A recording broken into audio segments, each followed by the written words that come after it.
Postural orthostatic tachycardia syndrome. Postural orthostatic tachycardia syndrome is a condition of dysautonomia, to be more specific orthostatic intolerance, in which a change from the supine position to an upright position causes an abnormally large increase in heart rate, called tachycardia. Several studies show a decrease in cerebral blood flow with systolic and diastolic cerebral blood flow velocity decreased 44% and 60%, respectively. People with POTS have problems maintaining homeostasis when changing position, for example moving from one chair to another or reaching above their heads. Many also experience symptoms when stationary or even while lying down. Symptoms present in various degrees of severity depending on the individual. POTS can be severely debilitating. Some afflicted individuals are unable to attend school or work, and for especially severe cases, they are completely incapacitated. Types. There are two known types of POTS, the neurally mediated, as well as the hyperadrenergic form. They share the same diagnostic criteria, that there's an increase of 30 or more BPM when the person stands up. However, the hyperadrenergic form is related to increased amount of catecholamines, that increase the blood pressure upon standing. Symptoms. As with OI, the primary symptom is lightheadedness or fainting when standing up from a supine position. In addition, the hallmark symptom of POTS is an increase in heart rate of more than 30 beats per minute or to a heart rate greater than 120 beats per minute within 10 minutes of head-up tilt. Associated conditions.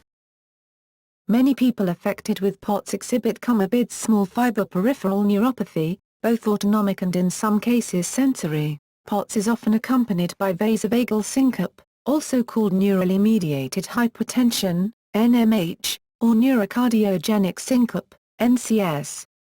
Vasovagal syncope is a fainting reflex due to a profound drop in blood pressure. Autonomic dysfunction that occurs with these disorders causes blood to inappropriately pool in the limbs away from the heart, lungs, and brain. The combination of misdirected blood flow and hypertension will invoke syncope. Tachycardia associated with POTS may be a cardiac response to restore cerebral perfusion. However, a characteristic of POTS is norm tension or even hypertension when presyncope or syncope is experienced, suggesting cerebral vasospasm or autoregulatory failure may account for syncope. POTS may coexist with chronic fatigue syndrome as one of the CFS symptoms as part of the orthostatic intolerance of this condition. Treating POTS may improve some of the patient's CFS symptoms. Autonomic dysfunction is most likely responsible for irritable bowel syndrome in many patients as well. Patients with Ehlers-Danlos syndrome may also have POTS.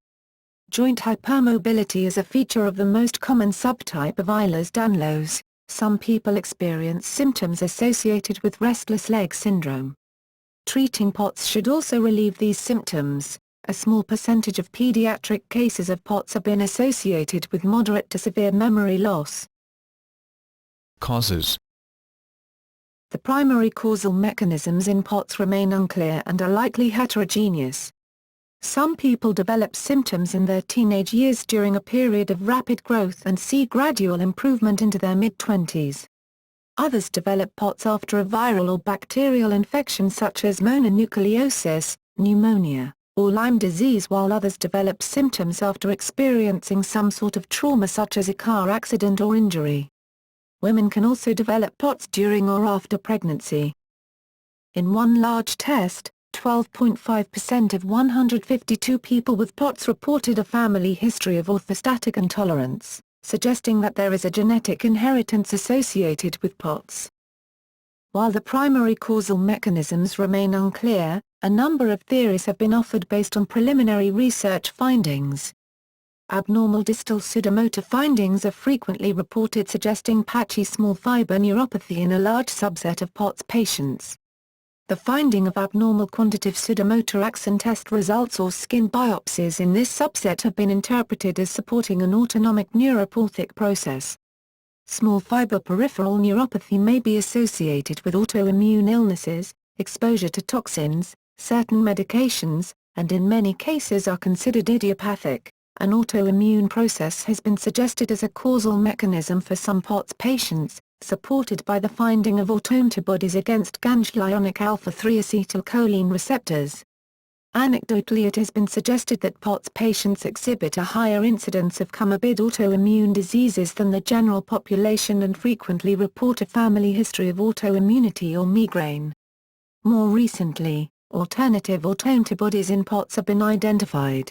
Low blood volume or hypovolemia is a frequent finding in POTS, often coupled with an abnormal renin-aldosterone response to this volume deficit. Expression of norepinephrine transporter, NET, protein appears to be reduced in some POTS patients.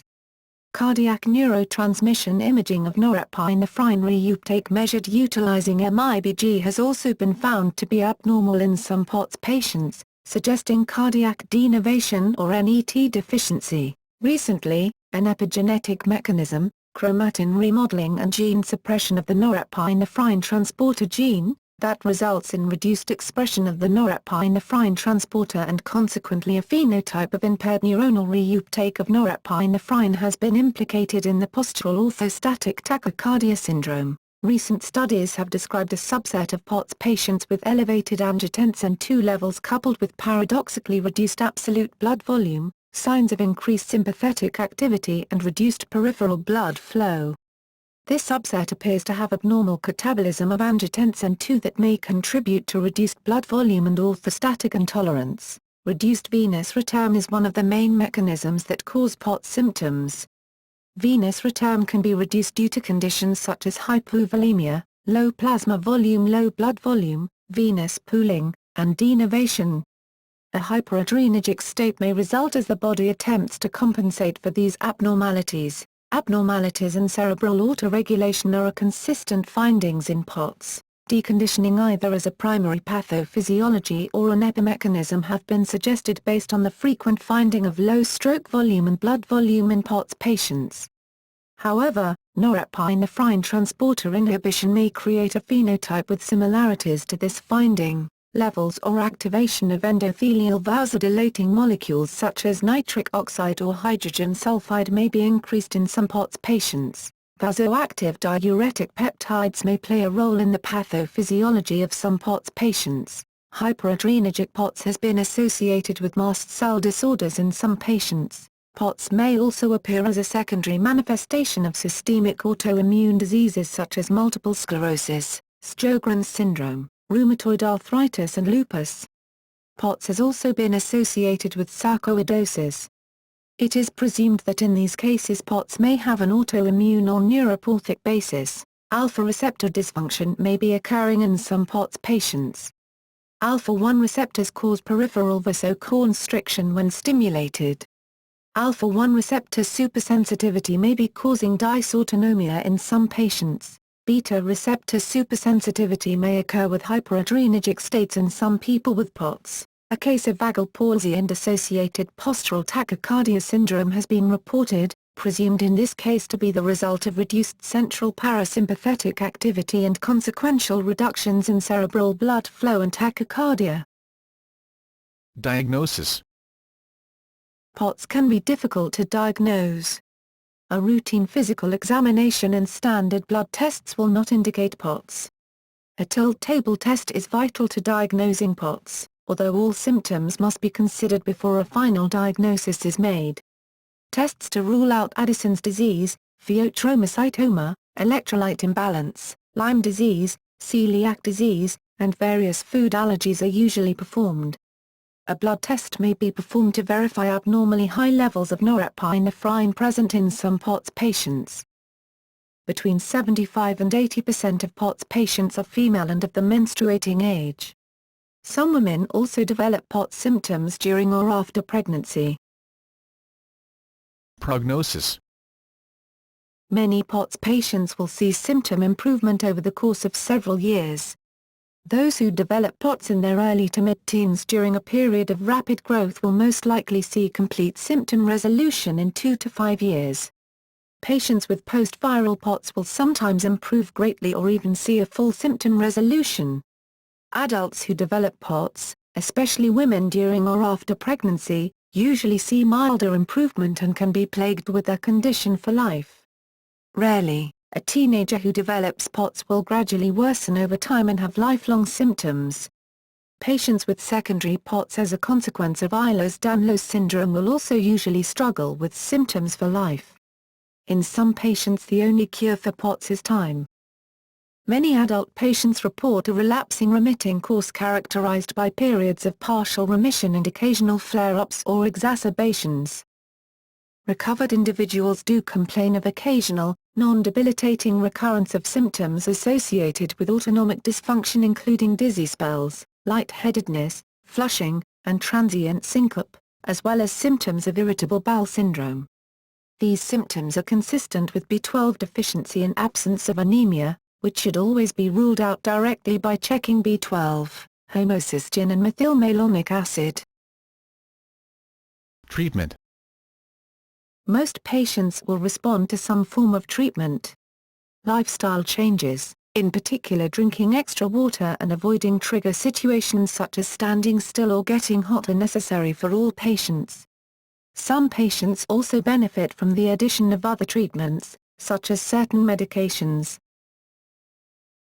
Dietary lifestyle changes. Drinking more water improves symptoms for nearly all patients. Most patients are encouraged to drink at least 64 ounces, 2 liters, of water or other hydrating fluids each day. Alcohol has been shown to drastically exacerbate all types of orthostatic intolerance due to its vasodilation and dehydration properties. In addition to its adverse effects, it interacts unfavorably with many of the medications prescribed for POTS patients. Eating frequent, small meals can reduce gastrointestinal symptoms associated with POTS by requiring the diversion of less blood to the abdomen. Increasing salt intake, by adding salt to food, taking salt tablets, or drinking sports drinks and other electrolyte solutions is a treatment used for many people with POTS. However, salt is not recommended for all patients. Increasing salt is an effective way to raise blood pressure in many patients with orthostatic hypertension by helping the body retain water and thereby expanding blood volume. Different physicians recommend different amounts of sodium to their patients. Diets high in carbohydrates have been connected to impaired vasoconstrictive action. Eating foods with lower carbohydrate levels can mildly improve POTS symptoms. Some patients report an improvement in symptoms after switching to a strict gluten-free diet, even if they have tested negative for celiac disease. Caffeine helps some POTS patients due to its stimulant effects. However, other patients report a worsening of symptoms with caffeine intake. This could be due in part to its diuretic effect. By inhibiting antidiuretic hormone, some POTS patients find it helpful to sleep at a slight incline, usually a 20 or 30 degree increase. This can be accomplished by either propping one's head up with a pillow or using bed risers on only 2 of the 4 legs of the frame. The logic behind this is as follows. The morning is often the POTS patient's worst enemy due to the fact that human blood volume is usually lowest upon waking, after a night of negligible fluid intake and trips to the bathroom. When you stand upright, your cerebral blood flow, CBF, drops slightly and cerebral autoregulation, which maintains CBF, ensures the swift release of vasopressin. Vasopressin, aka antidiuretic hormone, acts on the kidneys to increase free water reabsorption, and therefore, increased blood volume, and also causes an increase in total peripheral resistance, increased blood pressure. Conversely, when you lie down, your CBF increases slightly and thus causes a decrease in vasopressin levels. In healthy individuals, these small changes in vasopressin concentrations are fairly insignificant. However, in POTS patients, this can worsen symptoms dramatically. Therefore, if you sleep at a slight incline, you can achieve the same increase in vasopressin levels without having to stand up. By increasing vasopressin levels, you can actually retain more blood volume overnight due to the hormone's fluid-retaining effect. Vasopressin will also decrease the number of nightly trips to the bathroom and therefore allow you to conserve fluid. Physical therapy and exercise. Exercise is very important for maintaining muscle strength and avoiding deconditioning. Though many POTS patients report difficulty exercising, some form of exercise is essential to controlling symptoms and, eventually, improving the condition. Exercises that improve leg and abdominal strength may aid in improving the muscle pump and, therefore, preventing pooling of blood in the abdomen and lower extremities. Aerobic exercise performed for 20 minutes a day, 3 times a week, is sometimes recommended for patients who can tolerate it. Certain modalities of exercise may be more tolerable initially, such as riding a recumbent bicycle or swimming. However, as tolerable, upright exercise may benefit the participant through orthostatic training. All exercise programs for POTS patients should begin with low-intensity exercises for a short duration and progress slowly. Medications. Several classes of drugs often provide symptom control and relief for POTS patients.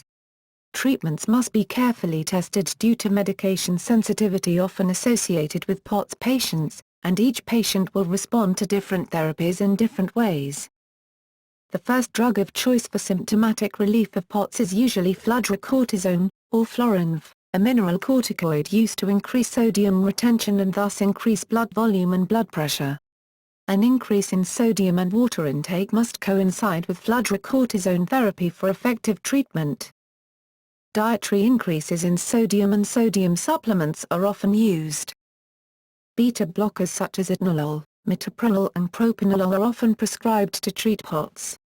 These medications slow down the rapid heart rate, tachycardia, that POTS patients experience. They make the heart more efficient by increasing the time spent in diastole, thus allowing more time for the left ventricle to fill with blood. However, beta blockers are a double-edged sword in POTS. This is because they also inhibit the release of renin from the juxtaglomerular apparatus in the kidneys. This decreases the amount of circulating aldosterone, which will decrease blood volume due to increased sodium excretion. That being said, beta blockers are first-line drugs for POTS and are often helpful due to their ability to mitigate some of the more distressing symptoms, for example reflex tachycardia. Unfortunately, they also decrease blood pressure, BP, by decreasing the heart rate and myocardial contractility. This decrease in BP can be offset by another common POTS medication, midodrine. Some beta blockers, such as esbuterol and pindolol, have intrinsic sympathomimic activity, ISA. This basically means that they are partial agonists. They will act like antagonists, regular beta blockers, in the presence of excessive endogenous norepinephrine but will actually activate beta receptors when sympathetic tone is low. These characteristics could be useful in some POTS patients, not the hyperadrenergic variety, because of the fact that they wouldn't cause as much of a decrease in heart rate or blood pressure at rest.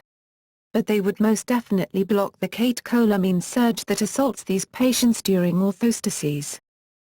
Midodrine, Promethine, is approved by the U.S. Food and Drug Administration, FDA, to treat orthostatic hypotension, which is one of the hallmark signs symptoms of POTS. It is a non-CNS stimulant that causes vasoconstriction and thereby increases blood pressure and allows more blood to return to the upper parts of the body.